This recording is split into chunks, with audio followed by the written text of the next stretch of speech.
ఇంకొక ఇన్సిడెంట్, గుంటూరు జిల్లా పొన్నూరు నియోజకవర్గం.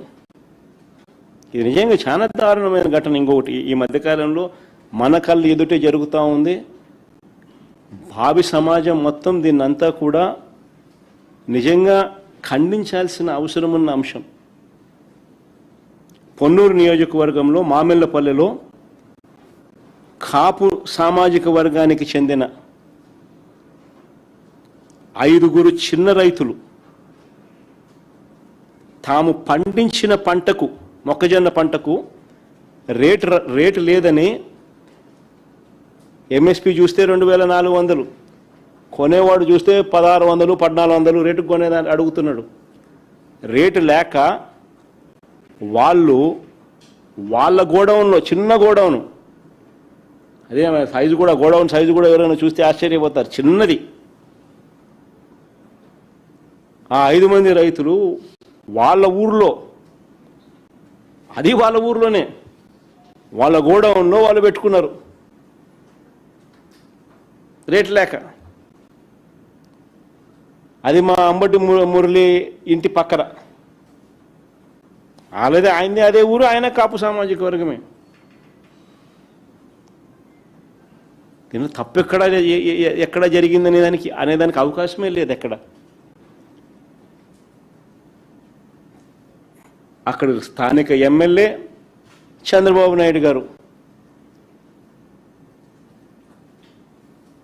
పోలీసులను పంపుతారు, గోడౌన్ మీద రేడ్ చేయిస్తారు, ఆ గోడౌన్ మురళీదని చెప్పి అబాండాలు అబద్ధాలు చెప్తారు.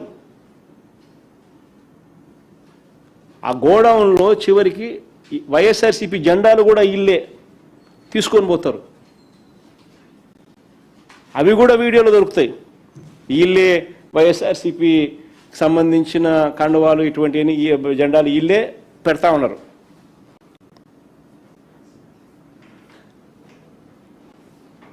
మొక్కజొన్న నిల్వ చేశారంటూ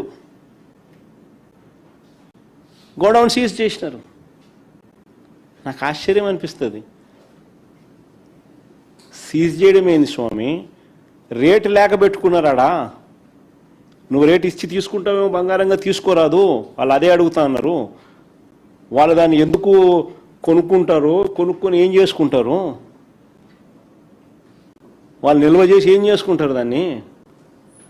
నువ్వు 1400 ఇస్తున్నావు కాబట్టి 2400 రావడం లేదు కాబట్టి వాళ్ళు గోడౌన్లో పెట్టుకున్నారు. అది వాళ్ళ గోడౌన్లో, వాళ్ళ ఊర్లో, చిన్న గోడౌన్లో ఆ రైతులు వాళ్ళంతకు వాళ్ళు ఏం తప్పు చేసినారు? గోడౌన్ సీజ్ చేసేసినారు. ఆ రైతులకు ఈరోజు పంట లేదు,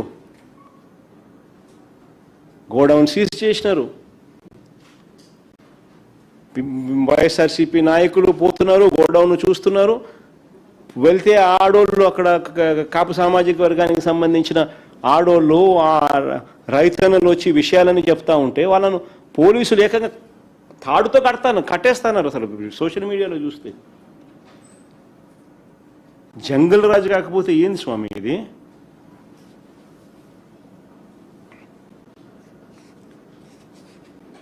దొంగ కేసులు, తప్పుడు సాక్ష్యాలు,